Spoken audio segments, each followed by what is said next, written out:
જય શ્રી કૃષ્ણ, જય માતાજી। તો ચાલો શરૂ કરીએ આજની કહાની। સૌરાષ્ટ્રના એક ગામની વાત છે। આ ગામમાં નિલેશભાઈ અને એમનો પરિવાર રહેતો હતો। એમના પરિવારમાં એના પત્ની આશાબેન અને તેના સંતાનમાં એક દીકરી અને એક દીકરો હતા। દીકરીનું નામ કાજલ અને દીકરાનું નામ કરણ। અતિ સામાન્ય પરિસ્થિતિમાં રહેતો આ પરિવાર બીજાને ત્યાં કામ કરીને પોતાનું ઘર ચલાવતા હતા। નિલેશભાઈ ગામના જ બસ સ્ટેન્ડમાં ચાની લારી રાખીને ધંધો કરતા હતા અને એમના પત્ની આશાબેન આસપાસના ઘરમાં સાફ સફાઈનું કામ કરીને એમના પતિની મદદ કરતા હતા। રોજ સવારમાં વહેલા પોતાની લારી લઈને નીકળી જાય અને મોડી રાત સુધી બસ સ્ટેન્ડ પર લોકોને ચા વેચ્યા કરે। બસ આવી જ રીતે એ પોતાના ઘરના લોકોનું પેટ ભરતા હતા। દિવાળીના તહેવારો શરૂ થતા હતા અને આપણે સૌ કોઈ જાણીએ છીએ કે દિવાળી કેટલા ખુશીઓનો તહેવાર હોય છે, પરંતુ આ પરિવારમાં આવી કોઈ પણ પ્રકારની ખુશી જોવા મળતી ન હતી। જ્યારે આર્થિક રીતે કમજોર માણસ દિવાળીને એક સામાન્ય દિવસ તરીકે ઓળખતો હોય છે। નિલેશભાઈના બાળકો તો હજુ ખૂબ નાના હતા, એટલે ઘરની પરિસ્થિતિને કંઈ ખાસ એવી સમજતા ન હતા। એ તો દરરોજ દિવાળીની પહેલા પપ્પા પાસે ફટાકડા અને નવા કપડાની માંગો કરવા લાગતા। નિલેશભાઈ અને આશાબેન પણ જાણતા હતા કે આ બાળકને શું કહીને સમજાવવા, એટલા માટે બસ આજે રાત્રે આવું ત્યારે બધું જ લેતો આવીશ એવો દિલાસો આપીને બાળકોને સમજાવી દેતા હતા। દિવાળીના આગળના દિવસે બંને બાળકો નિલેશભાઈ સામે જીદ કરવા લાગ્યા। દરરોજ તમે હા પાડીને અમને મનાવી લો છો, પણ કંઈ લઈને આવતા નથી। જો આજે તમે ફટાકડા અને નવા કપડાં લઈને નહીં આવો તો અમે જમવાનું છોડી દેશું। બાળકોની વાત સાંભળીને બંને પતિ પત્ની પણ જાણતા હતા કે બાળકો હવે એમની વાતો સરખી રીતે સમજે છે, એટલે નિલેશભાઈ એમ કહીને ઘરેથી રવાના થયા કે તમારા સોગંદ, બસ આજે તો તમે કીધું છે એ બધું જ ઘરે લઈને આવીશ। આ સાંભળીને બાળકો તો રાજીના રેડ થઈ ગયા અને બપોરથી રાત પડવાની રાહ જોઈને બહાર શેરીઓમાં જ બેઠા રહ્યા। એમને નવા કપડાં અને ફટાકડાની એટલી ઉતાવળ હતી કે રોજ પોતાની રમત ગમતમાં રહેતા આ બાળકો આજે બસ દરવાજા તરફ નજર કરીને જ એના પિતાની રાહ જોઈ રહ્યા હતા। રોજ નિલેશભાઈ રાતના 10 વાગ્યા આસપાસ ઘરે આવી જતા હતા, પરંતુ આજે વધારે સમય થઈ ગયો હતો છતાં એ ઘરે આવ્યા ન હતા અને બાળકો ઉત્સુકતામાં વારે વારે એમના મમ્મી આશાબેનને સવાલો કર્યા કરતા કે પપ્પા હજુ સુધી કેમ નથી આવ્યા। આશાબેન બંને બાળકોને એમ કહીને સમજાવતા હતા કે પપ્પા તમારી કીધેલી વસ્તુ લેવા માટે ગયા છે, એટલા માટે હજુ સુધી પાછા આવ્યા નથી। હમણાં જ આવી જશે। આ વખતે પણ 1-2 કલાક થઈ ગયા અને હવે સમય થોડો વધારે જ થવા આવ્યો હતો। આશાબેનના મનમાં પણ હવે ચિંતાના મોજાં ઉછળવા લાગ્યા હતા। પછી તો એમણે બંને બાળકોને સમજાવીને સુવડાવવાનો પ્રયત્ન કર્યો અને થોડીવારમાં બાળકોની આંખ લાગી ગઈ। પોતે બાજુમાં રહેલા નાગજીભાઈને ત્યાં ગયા અને એમના પતિને ફોન કરવા માટે કહ્યું। નાગજીભાઈ એમના ફોનમાંથી નિલેશભાઈને ફોન કર્યો, પણ નિલેશભાઈ ફોન ઉચકાવતા ન હતા। હવે તો આશાબેનની ચિંતા વધતી ગઈ અને એટલી જ વારમાં બાજુમાં રહેતી ગુડી આશાબેનને બોલાવવા આવી। કાકી, તમારા ઘરે પોલીસની ગાડી આવી છે, ઝડપથી ઘરે આવો। આટલું સાંભળતા જ આશાબેનના તો હોશ ઉડી ગયા। એમને થવા લાગ્યું કે પોલીસ અમારા ઘરે શા માટે આવી હશે। ડરતા ડરતા તેઓ મોટા પગલાં ભરતા પોતાના ઘર સુધી પહોંચ્યા અને આ ઇન્સ્પેક્ટર સાહેબને પૂછ્યું, સાહેબ શું થયું છે? તમે કેમ અહીં આવ્યા છો? પોલીસ ઇન્સ્પેક્ટરે જણાવ્યું કે આ નિલેશ પરમારનું ઘર છે। હા સાહેબ, આ તેમનું જ ઘર છે। બોલો ને શું થયું છે? અને મારા પતિ ક્યાં છે? પછી પોલીસ ઇન્સ્પેક્ટરે જણાવ્યું કે બસ સ્ટેશનની બહાર એમને એક અકસ્માતના સમાચાર મળ્યા હતા। બસની હડફેટે આવતા એક આધેડનું મૃત્યુ થયું છે અને એમને હોસ્પિટલ ખસેડવામાં આવ્યા હતા। સવાર દરમિયાન એમના ખિસ્સામાંથી અમને આ આઈડી પ્રૂફ ઉપરથી અમે એમનું ઘર શોધીને તમને જાણ કરવા માટે આવ્યા છીએ। આ સમાચાર સાંભળતા જ આશાબેનના પગ નીચેથી જમીન સરકી ગઈ હોય એવો એમને આઘાત લાગ્યો। એમને મનમાં પણ વિચાર ન હતો કે એના પતિ આવી રીતે એમને છોડીને જતા રહેશે। બાળકો તો પોતાના પપ્પાની રાહ જોઈ જોઈને થાકીને સૂઈ ગયા હતા. પરંતુ જ્યારે એમને આ ખબર પડશે કે એના પપ્પા હંમેશા માટે એમનાથી દૂર થઈ ગયા છે, ત્યારે એમનું શું થશે એ વિચારીને આશાબેનના આંસુ રૂકવાનું નામ નહોતા લેતા. બાળકોને ઘરમાં સૂતા જ મૂકીને બહારથી દરવાજો બંધ કરી આશાબેન પોલીસ ઇન્સ્પેક્ટર સાથે હોસ્પિટલ સુધી પહોંચી ગયા. પોતાના પતિનો મૃતદેહ જોઈને એ પોતાને રોકી ન શક્યા અને ચોધાર આંસુએ રડવા લાગ્યા. પોતાના પેટમાં 4 મહિનાનું બાળક હતું અને બીજા 2 નાના બાળકો અને પત્નીને છોડીને નિલેશભાઈએ હંમેશા માટે આ દુનિયાને અલવિદા કહી દીધું હતું. હવે પોતાના બાળકો અને ઘરની જવાબદારી આશાબેન કેવી રીતે સંભાળશે એ વિચારીને જ એને વધારે ને વધારે રડવું આવતું હતું. પછી એમણે પોતાની જાતને થોડી સંભાળી અને એમના પતિ નિલેશભાઈના અંતિમ સંસ્કારની વિધિ પૂરી કરી. નિલેશભાઈના મૃત્યુથી આશાબેનનું જીવન એકદમ અસ્તવ્યસ્ત થઈ ગયું હતું. હવે તો એમના ઘરનું મુખ્ય માણસ જે ઘરની બધી જ જવાબદારી પૂરી કરતો હતો એ જ આ દુનિયામાં ન હતું. ઘરના બચાવેલા થોડા ઘણા રૂપિયા હતા એ પણ હવે પૂરા થવામાં આવ્યા હતા. હવે તો એમની પાસે જીવન જીવવા માટે બસ એમના બાળકોનો આધાર હતો. એમના લીધે આશાબેન આ આઘાત દિલમાં રાખીને થોડી હિંમત ભેગી કરી બીજાને ત્યાં કામ શોધવા માટે જતા હતા કે પોતે વધારે કામ કરીને પોતાના બાળકોનું પેટ ભરી શકે. પરંતુ નસીબે એમની સાથે ત્યાં પણ છેતરામણી કરી.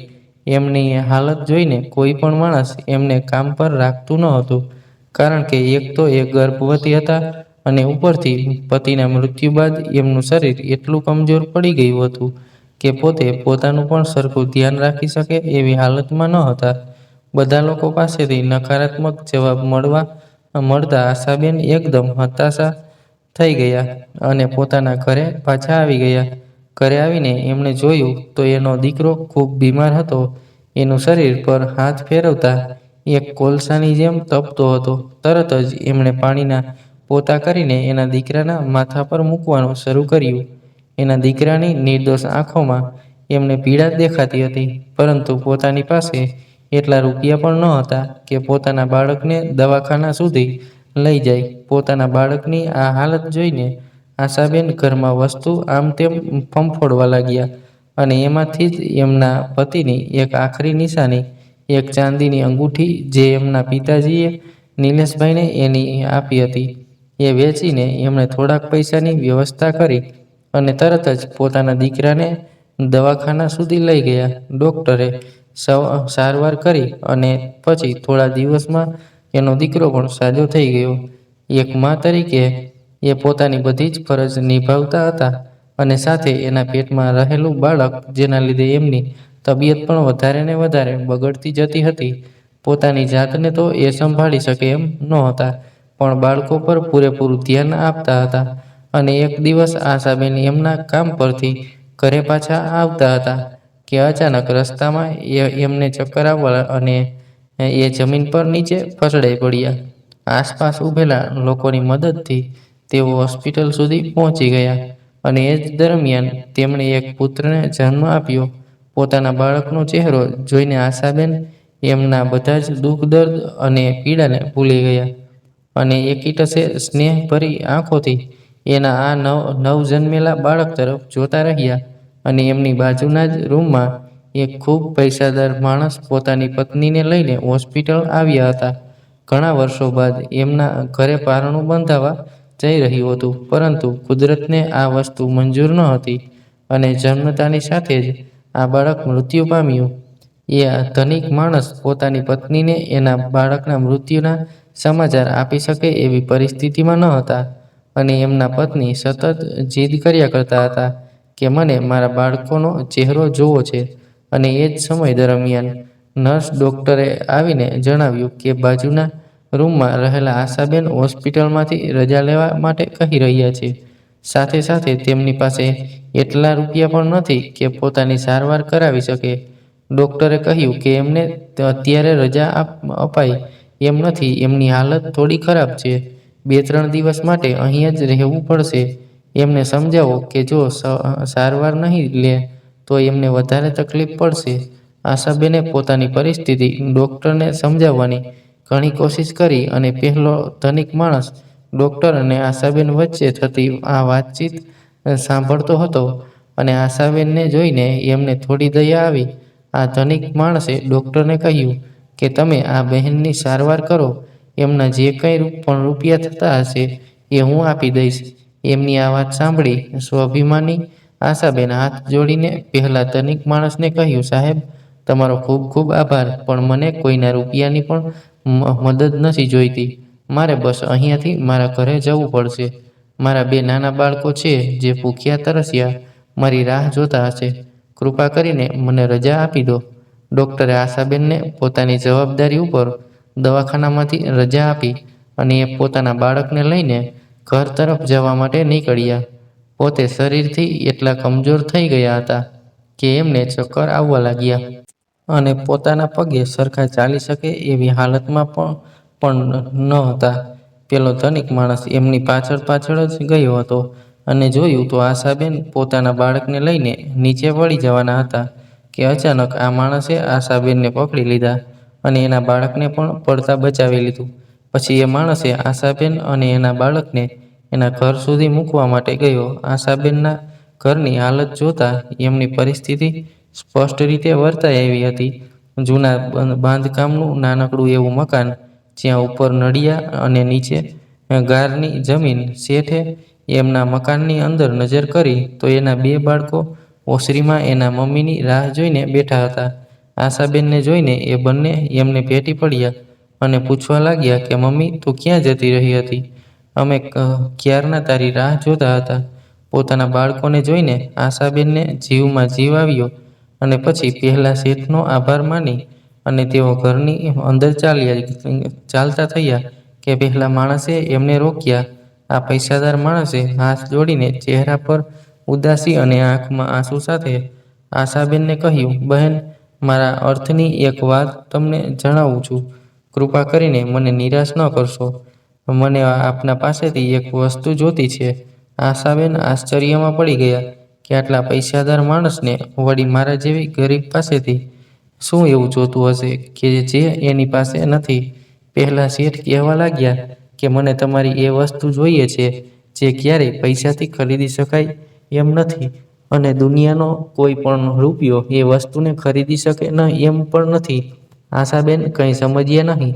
પછી આ શેઠે એમને ચોકસાઈ પૂર્વક વાત કરી કે મને આ તમારું જન્મેલું બાળક દત્તકમાં આપી દો. હું તમે કહો એટલા રૂપિયા દેવા માટે તૈયાર છું. મારી પત્નીની હાલત ખૂબ જ ખરાબ છે. ઘણા વર્ષો બાદ એમને આ ખુશી મળવા જઈ રહી હતી કે અચાનક ભગવાને એ ખુશી પણ અમારા પાસેથી છીનવી લીધી. અમારું બાળક આ દુનિયામાં આવતા પહેલા જ ભગવાનને એને અમારા પાસેથી છીનવી લીધું. મારી પત્ની આ આઘાત સહન નહીં કરી શકે. એટલા માટે તમારી પાસે હાથ જોડીને વિનંતી કરું છું કે મને તમારું આ બાળક આપી દો. આ વાત સાંભળતા જ આશાબેન ગુસ્સેથી લાલચોળ થઈ ગયા અને આ શેઠને કહેવા લાગ્યા કે તમે તમારા મનમાં શું સમજો છો? શું તમારી પાસે પૈસા છે તો તમે કંઈ પણ ખરીદી શકો? આજે તમે તમારા પૈસાથી મારા બાળકને મારી પાસે ખરીદવા માટે આવ્યા છો. કદાચ તમને બધી જ વસ્તુ પૈસાથી ખરીદવાની આદત પડી ગઈ હશે, એટલે જ ભગવાને તમારા બાળકને પણ લઈ લીધું. આટલું સાંભળતા જ પહેલા શેઠની આંખોમાંથી આંસુ નીચે સરવા માંડ્યા. આશાબેનને પણ મનમાં વિચાર આવ્યો કે તેઓ કંઈક વધારે જ બોલી ગયા છે, પણ શેઠની વાત સાંભળી એ પોતાના પર કાબૂ રાખી ન શક્યા અને પછી તેઓ ઘરની અંદર જતા રહ્યા. ઘરમાં જઈને જોયું તો એના બંને બાળકો ભૂખના લીધે પોતાના પેટ પર હાથ ફેરવતા રડતા હતા અને આશાબેનને જઈને કહેવા લાગ્યા કે મમ્મી, બહુ ભૂખ લાગી છે, કંઈક ખાવાનું આપ. આશાબેનને ઘરમાં જઈને જોયું તો કંઈ પણ ખાવાની ચીજ વસ્તુ ન હતી.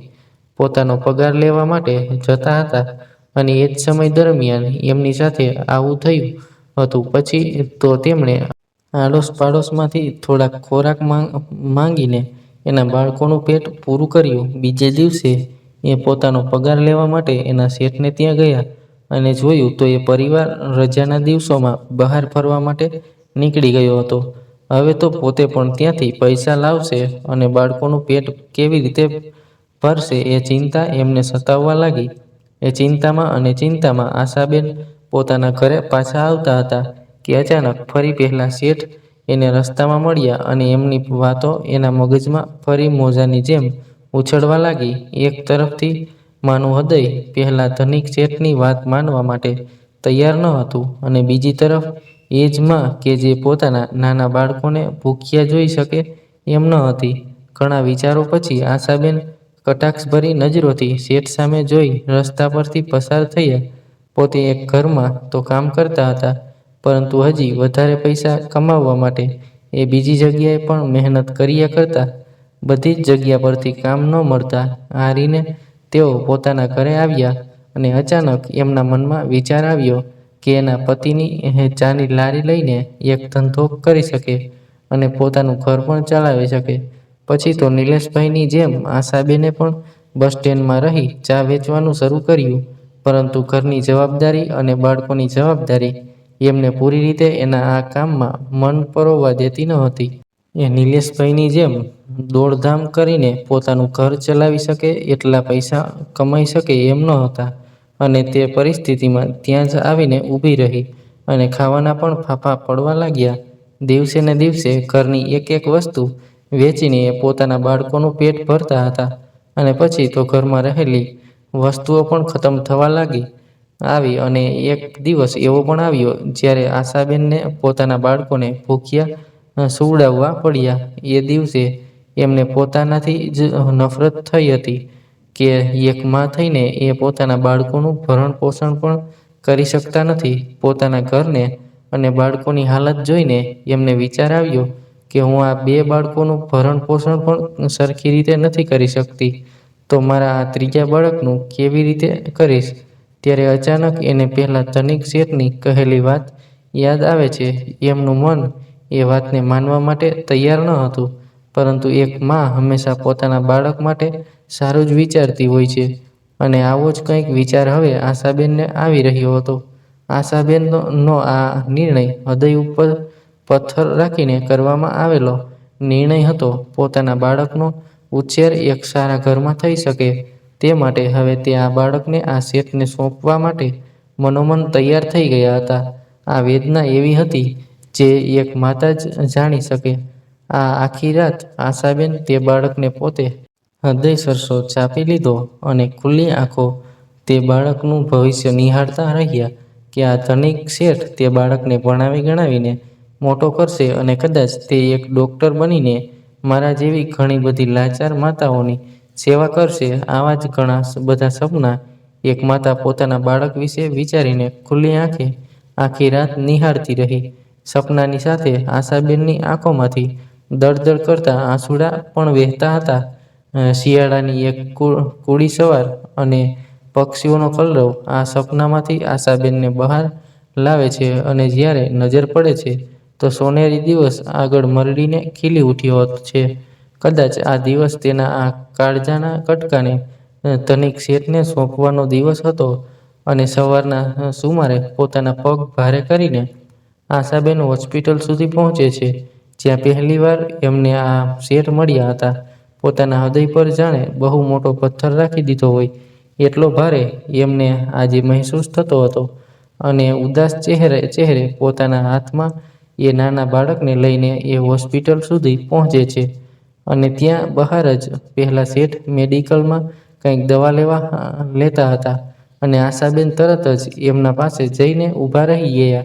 શેઠને એમણે પૂછ્યું કે હવે તેમના પત્નીની તબિયત કેવી છે. શેઠે જણાવ્યું કે હવે તબિયતમાં થોડો ફેરફાર દેખાય છે. અમે એમ કહીને રાખ્યું છે કે આપણા બાળકને ડૉક્ટરની સારવાર હેઠળ કાચની પેટીમાં રાખવામાં આવ્યું છે. જ્યારે તારી તબિયત સરખી થઈ જશે પછી તું તારા બાળકને મળી શકીશ. શેઠની આ વાતો સાંભળીને આશાબેન પણ તેમના પત્નીનું દર્દ મહેસૂસ કરી શકતા હતા. એક માં પોતાના બાળકને જોવા માટે કેટલી તરસી હોય છે એ ભાવના એ ખૂબ સારી રીતે સમજતા હતા અને પછી ઊંડો એક શ્વાસ લઈને એમણે આ શેઠને વાત કરી કે હું મારું આ બાળક તમને સોંપવા માટે તૈયાર છું. મારી ઘરની હાલત ખૂબ ખરાબ છે, જેથી હું હવે આ બાળકને સરખી રીતે સાચવી શકું એમ નથી, પરંતુ એક માં તરીકે મારા બાળકનું સારું વિચારવા માટે આ નિર્ણય લઈ રહી છું. મારા આ બાળકને આજથી હું તમારા હાથમાં સોંપું છું. એનું ખૂબ ધ્યાન રાખજો અને કદાચ એમ પણ સમજી લો કે આજે હું મારો જીવ તમને સોંપી રહી છું. ભીની આંખે આશાબેન આ શેઠને આ વાત કરી રહ્યા હતા. શેઠ પણ આશાબેનનો આ દર્દ ખૂબ સારી રીતે સમજતા હતા અને એમને સાંત્વના આપતા શેઠે કહ્યું, બેન ચિંતા ન કરશો. જેવી રીતે નંદ બાબા અને જશોદામાં એ શ્રીકૃષ્ણનો ઉછેર કર્યો હતો એમ જ અમે આ બાળકને પોતાનું કરીને રાખીશું. તમે આ ઉપકાર કરી અમારા પર ખૂબ મોટી મહેરબાની કરી રહ્યા છો. હું જિંદગીભર તમારો ઋણી રહીશ. તમારા ઘરમાં કે તમારા બાળકોને કોઈ પણ પ્રકારની કમી રહેવા નહીં દઉં અને આજથી તમારું આ બાળક મારું છે. બસ એક વાતની કાળજી રહે કે આ વાત આપણા બે વચ્ચે જ રહેવી જોઈએ. કોઈ પણ ત્રીજા માણસને આ વાતની જાણ પણ ન થવી જોઈએ. આશાબેન પણ શેઠની આ વાત માનવા માટે તૈયાર થઈ ગયા, કારણ કે એમને પણ વિચાર આવ્યો કે કાલ સવારે એના માતૃત્વ પર કોઈ સવાલ ઉઠાવે એના કરતાં આ વાત આ બંને વચ્ચે રહે એ જ બરાબર છે. શેઠે વાતની પણ ખાતરી આપી કે તમે જરા પણ અચકાશો નહીં. જ્યારે પણ મન થાય ત્યારે મારા ઘર પર આવી જજો અને તમારા બાળકને જોઈ લેજો. શેઠની આ વાત સાંભળી આશાબેનના દિલને થોડી ઠંડક મળી અને છેલ્લી વાર પોતાના બાળકનો ચહેરો જોઈને મન આંખોએ એના માથા પર હાથ ફેરવી એક ચુંબન કરી તેઓ ત્યાંથી ચાલતા થયા. આ સમય એમના માટે અતિ દુઃખભર્યો હતો કે પોતે એના બીજા બાળકો માટે આ બાળકનો ત્યાગ કરી રહ્યા છે, પણ એ વિચારીને પોતાને દિલાસો આપતા હતા કે અંતે એ એના બાળકનું સારું વિચારીને જ એમના માટે નિર્ણય કર્યો છે. થોડા દિવસો તો એમને જરા પણ ઊંઘ ન આવી. બસ મનમાં એ જ વિચાર આવ્યા કરતા હતા કે એક મા થઈને એમણે પોતાના જ બાળકને બીજાના હાથમાં સોંપી દીધું અને આ શેઠે તેમને ઘરમાં બધી જ વસ્તુઓ મોકલાવી દીધી હતી. સાથે સાથે એમના બંને બાળકોને સારી શાળામાં અભ્યાસ મળી રહે, પોતે સારી જિંદગી જીવી શકે એની બધી જ વ્યવસ્થા કરી દીધી હતી. એક દિવસ સવારે આશાબેને એના આ બાળકની ખૂબ જ યાદ આવતી હતી અને એનો માતૃપ્રેમ એને આ બાળક સુધી ખેંચી જવા માટે મજબૂર કરતો હતો.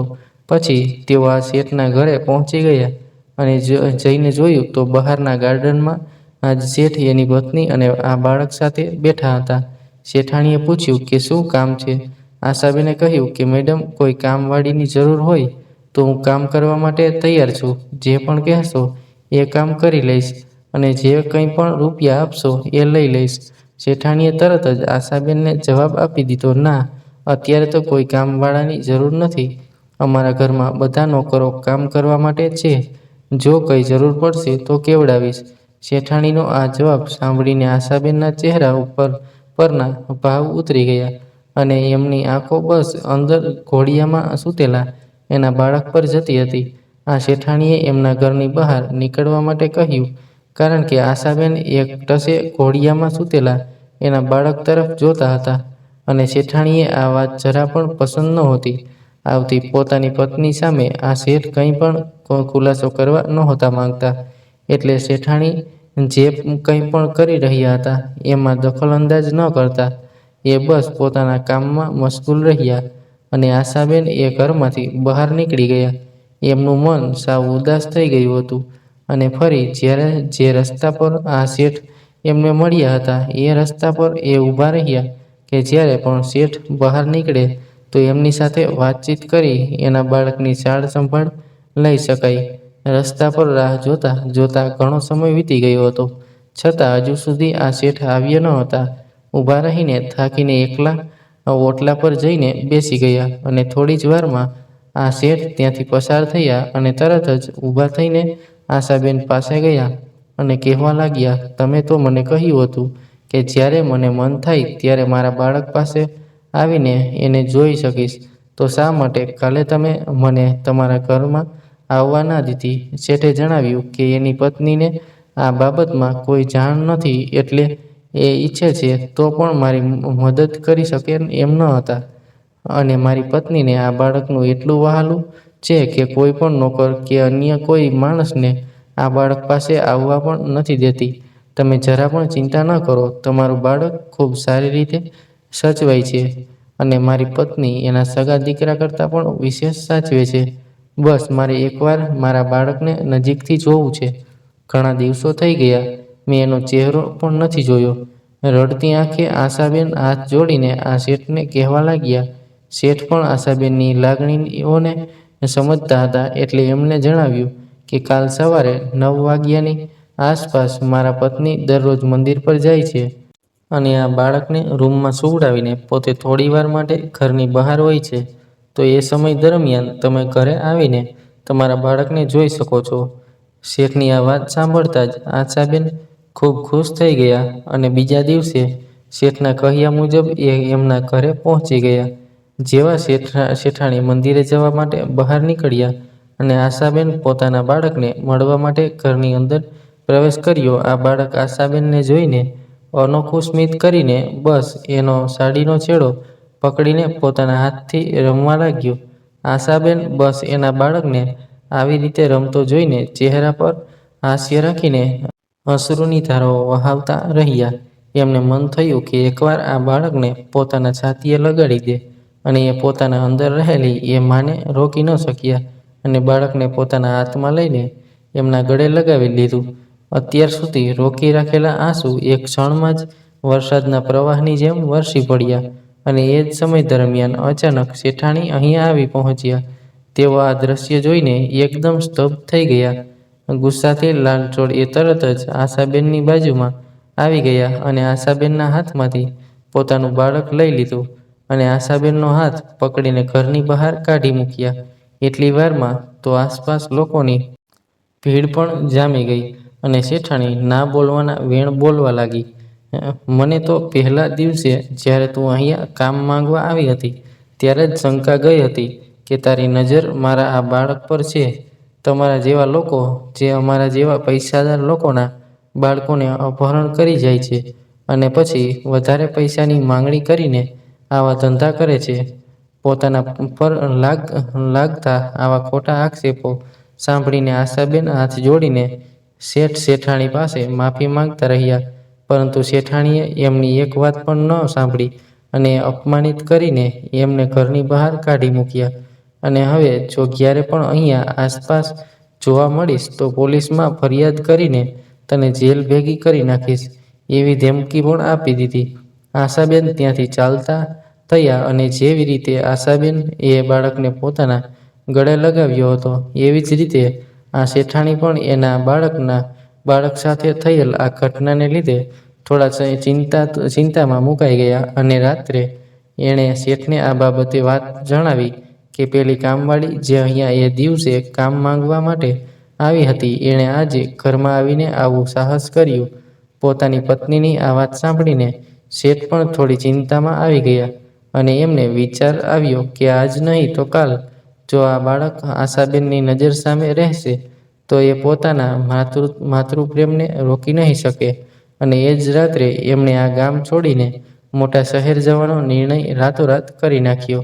પોતાના ઘરમાં વર્ષો પછી મળેલી આ ખુશી કોઈ છીનવી ન લે એના ડરથી આ શેઠે પોતાની પત્ની અને બાળકને લઈને બીજી જગ્યા પર રહેવા જવાનું નક્કી કર્યું. એમના ગયાના ઘણા દિવસો બાદ આશાબેનને જાણ થઈ કે શેઠ તો કેટલાય દિવસથી પોતાના પરિવારને લઈને બહાર શહેરમાં રહેવા માટે જતા રહ્યા છે. આ વાત સાંભળી આશાબેન શેઠ પર ખૂબ ગુસ્સે થયા. કારણ કે શેઠે જે દિલાસો આપીને એમના પાસેથી પોતાનું બાળક લીધું હતું એ બધી જ વાત ખોટી હતી. પોતાનો સ્વાર્થ જોઈને આ શેઠ એના પરિવારને લઈને બહાર નીકળી ગયા હતા. આશાબેને ખૂબ પ્રયત્ન કર્યા કે આ શેઠ અને એના પરિવાર સુધી પહોંચી શકે, પરંતુ અથાગ પ્રયત્ન પછી પણ એમને કંઈ પણ જાણવા ન મળ્યું. અંતે આ કડવી વાસ્તવિકતાને સ્વીકારી એ પોતાના જીવનમાં આગળ વધવા લાગ્યા. અને આજે એ વાતને 20 વર્ષ વીતી ગયા હતા. હવે તો આશાબેન પણ ઘરડા થઈ ગયા હતા.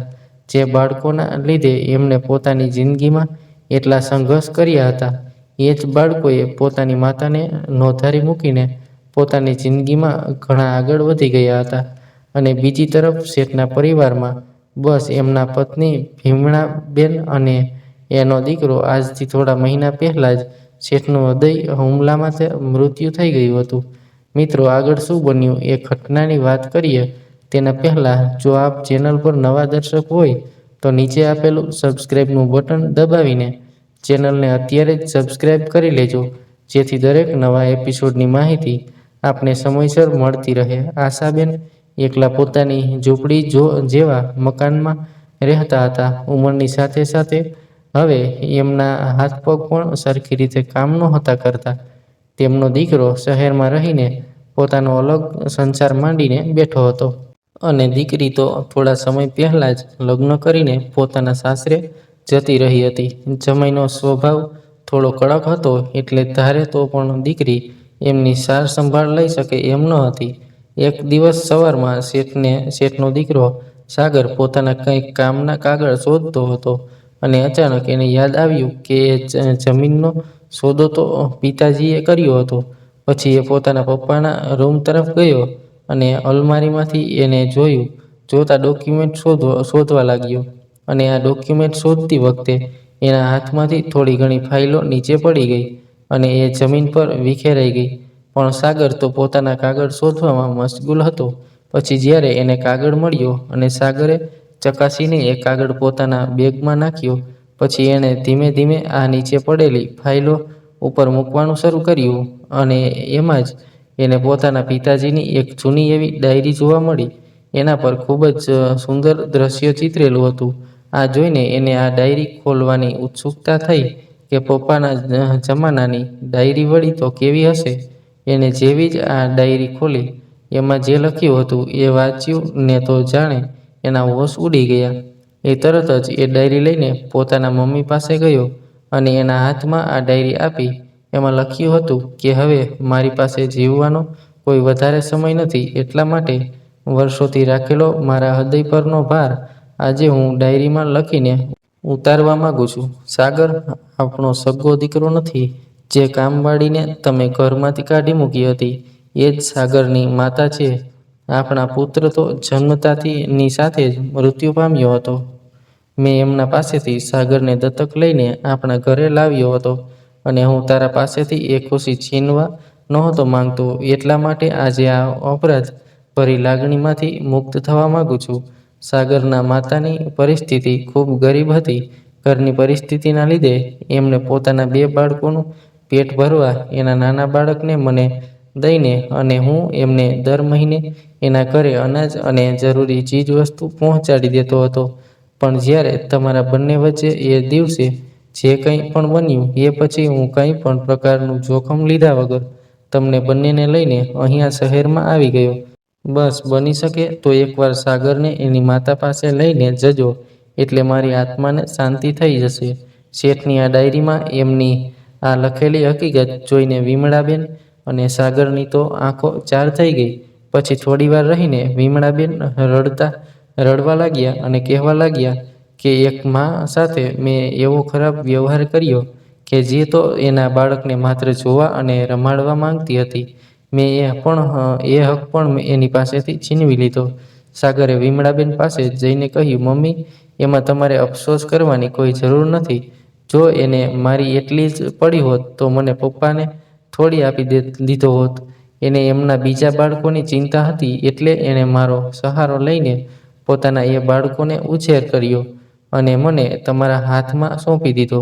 આવી ક્યાંય માતા હોય ખરા? સાગરની વાતમાં એની માતા પ્રત્યે થોડી નફરત દેખાતી હતી અને નારાજગી પણ હતી કે નાનપણમાં જ જન્મતાની સાથે જ એની માતાએ એને બીજાના હાથમાં સોંપી દીધો. અને મમ્મી, હું વિનંતી કરું છું કે આજ પછી આ બાબતમાં આપણે કોઈ ચર્ચા નહીં કરીએ. તમે મારા મમ્મી છો અને હું તમારો સગો દીકરો. આ વાત સાંભળી વિમળાબેન તો સાગરને ભેટી પડ્યા. બસ દિવસો રાબેતા મુજબ શરૂ રહ્યા. સાગરે પોતાના પપ્પાનો બધો જ બિઝનેસ એના હાથમાં લઈ લીધો હતો. ફરી દિવાળીના તહેવારો શરૂ થતા હતા અને ઘરના કંઈક કામકાજ માટે વિમળાબેન સાગરની રાહ જોઈને બેઠા હતા. સાગર બહારના ગામમાં કંઈક કામથી ગયો હતો અને ઘરે આવતાની ઉતાવળમાં હતો. એ જ સમયે એની ગાડીથી એક વૃદ્ધ મહિલાને ટક્કર લાગી ગઈ અને એ બેહોશ થઈને જમીન પર પડી ગયા. સાગર તો એના પિતાની જેમ ખૂબ સેવાભાવી માણસ હતો. એ હર કોઈની મદદ કરતો હતો અને એની સાથે પણ ઘણા લોકો સામેલ હતા કે જે આવા સેવાના કામ કરતા હતા. તરત જ એણે આ લોકોને જાણ કરી અને એની ટીમ એ આ વૃદ્ધ મહિલાને હોસ્પિટલે લઈ ગયા. થોડીવાર માટે તો સાગર પણ હોસ્પિટલે ગયો અને એના માતા એની રાહ જોઈ રહ્યા છે એ વિચારીને થોડીવાર રહીને એ પણ પોતાના ઘરે જવા માટે રવાના થયો. ઘરે જઈને એને વિમલાબેનને આ બાબતમાં વાત કરી અને પોતાના પર થોડો એને ગુસ્સો પણ આવતો હતો કે એનું એટલું પણ ધ્યાન ન હતું કે એક વૃદ્ધ મહિલાને એની ગાડીથી ટક્કર લાગી ગઈ. બંને મા દીકરો દિવાળીની કંઈક ખરીદી કરવા માટે બહાર જતા હતા અને એ જ સમયે સાગરના ફોનમાં એના ટીમ મેમ્બરનો ફોન આવ્યો કે સર, આ માજીની તબિયત વધારે બગડતી જાય છે. સાગરે વિમળાબેનને આ વાત કરી તો એમણે કહ્યું કે આપણે પહેલાં હોસ્પિટલ જવું જોઈએ અને એ માજીની તબિયત જોઈ લઈએ. પછી બંને લોકો હોસ્પિટલ જવા માટે નીકળ્યા. ડૉક્ટરે જણાવ્યું કે ઘણા દિવસથી એમને કંઈ ખોરાક નહોતો લીધો એટલે આમ પણ એનું શરીર વધારે પડતું કમજોર છે અને ઉંમરની સાથે હવે તેમનું શરીર પણ એટલો સાથ નથી આપતું. હવે આમાં વધારે કંઈ કહી શકાય એમ નથી. પછી તરત જ વિમલાબેન અને સાગર એ માજીને મળવા માટે ગયા. ખાટલા પર દેખાય પણ નહીં એટલું કમજોર શરીર, આંખો નીચે કાળા કુંડાળા, હાથ પગની ચામડી એટલી નીચે લબડતી હતી કે કદાચ 10 દિવસથી આ માજીએ કંઈ પણ ખાધું ન હોય એવું લાગતું હતું. થોડીવાર રહીને એ માજીને હોશ આવ્યા અને એમને જોતા જ સાગરને એના પર ઘણી દયા આવતી હતી. માજી તો શેઠાણીને તરત જ ઓળખી ગયા અને કહેવા લાગ્યા, મેડમ, તમે વિમળાબેન? પણ થોડીવાર માટે વિચારવા લાગ્યા કે આ કોણ હશે અને મને મેડમ કહીને કેમ બોલાવે છે. હવે તો વિમળાબેન પણ ઉંમરમાં ઘરડા થઈ ગયા હતા એટલે એમને પણ જૂનું કંઈ યાદ આવતું ન હતું. પછી પહેલાં માજીએ ધીમેથી કહ્યું, મેડમ, હું આશા તમારે ત્યાં કામ માટે આવી હતી. આ સાંભળતાની સાથે જ વિમળાબેન એકદમ સ્તબ્ધ થઈ ગયા અને સાગરને કહેવા લાગ્યા કે બેટા, આજે ભગવાને તને સામેથી જ તારી માતાને મળાવી દીધા છે. આ જ છે તારા માતા. આ સાંભળી સાગરના ચહેરા પરના બધા જ હાવભાવ બદલાઈ ગયા અને એ મોઢું ફેરવીને એક તરફ ઊભો રહી ગયો. આ જોઈને આશાબેન પણ વિચારમાં પડી ગયા કે આ જ મારું બાળક જે મેં શેઠને આપ્યું હતું. મારો દીકરો આવડો મોટો થઈ ગયો. અને એની આંખમાંથી આંસુની ધારા વહેવા લાગી. પણ સાગરને તો એમની સામે જોવામાં પણ રસ ન હતો. એની નારાજગી હજી એના દિલમાં કાયમ હતી. પછી આશાબેને બધી વાત કરી કે એણે પોતાના દીકરાનું સારું ભવિષ્ય વિચારીને આ શેઠના હાથમાં સોંપ્યો હતો, કારણ કે પોતાની પરિસ્થિતિ એટલી ખરાબ હતી કે એના 2 બાળકોનું પણ ભરણ પોષણ કરી શકે એમ ન હતા. તો ત્રીજાની જિંદગી એ ખરાબ કરવા નહોતા માંગતા એટલે પોતાના બાળકનો સારો વિચાર કરીને એમણે શેઠને આ બાળક આપ્યું હતું. અને સમયની સાથે ખૂબ મહેનત અને સમાજની ઠોકરો ખાઈને એમણે પોતાના એ બાળકોનો મોટા કર્યા હતા. અને બંને બાળકોએ માતાને પોતાના જ રસ્તા પર છોડીને આગળ નીકળી ગયા. હવે બસ તેઓ એકલા જ રહે છે. અને એમની કરુણ કહાની સાંભળીને સાગરની આંખો પણ ભીની થઈ ગઈ. એને પોતાની માતાનું દુઃખ સ્પષ્ટ રીતે દેખાતું હતું. હવે તો એને પણ અફસોસ થતો હતો કે એણે આજ સુધી ખબર હોવા છતાં પણ એની માતાની સાર સંભાળ ન લીધી અને હકીકત તો કંઈક બીજી જ હતી. પછી તો એ આશાબેનના પગમાં પડી ગયો અને માફી માંગવા લાગ્યો કે મમ્મી, તમારી આ પરિસ્થિતિ બદલ હું આપની માફી માંગુ છું. આશાબેને સાગરના માથા પર હાથ મૂકીને કહ્યું, બેટા, માફી તો મારે માંગવી જોઈએ કે તને નાનપણથી જ મારાથી છૂટો કરી દીધો, પરંતુ હું તને સારી જિંદગી આપવા માંગતી હતી. સાગરે પોતાની બંને માતાઓના હાથ પકડીને કહ્યું કે આજથી તમારો કોઈ ચિંતા કરવાની જરૂર નથી. હું ભાગ્યશાળી છું કે મારા ભાગમાં 2 માતાઓનો પ્રેમ છે. પછી તો આશાબેન પણ સાગર અને વિમળાબેન સાથે એમના ઘરમાં રહેવા લાગ્યો. હવે તો સાગર બંનેની સરખી સાર સંભાળ લીધા કરે છે. મિત્રો, આ એપિસોડ આપને પસંદ આવ્યો હોય તો ખાસ વિડીયોને લાઈક કરી અને એકવાર કોમેન્ટ બોક્સમાં જય માતાજી જરૂરથી લખી નાખજો, જેથી માતાજીની કૃપા આપ સૌના પરિવાર પર બની રહે. આ કહાની વિશે આપનું શું કહેવું છે એ પણ આપ અમને કોમેન્ટ બોક્સમાં જરૂરથી જણાવજો. અને ખાસ મિત્રો, આપણી ચેનલને સબસ્ક્રાઈબ કરવાનું ભૂલશો નહીં, જેથી આવી જ સત્ય ઘટના અને સત્ય ઘટના પર આધારિત કહાની આપને સમયસર સાંભળવા મળતી રહે. ફરી મળીશું મિત્રો કોઈ નવા એપિસોડ સાથે. ખૂબ ખૂબ ધન્યવાદ. જય શ્રી કૃષ્ણ.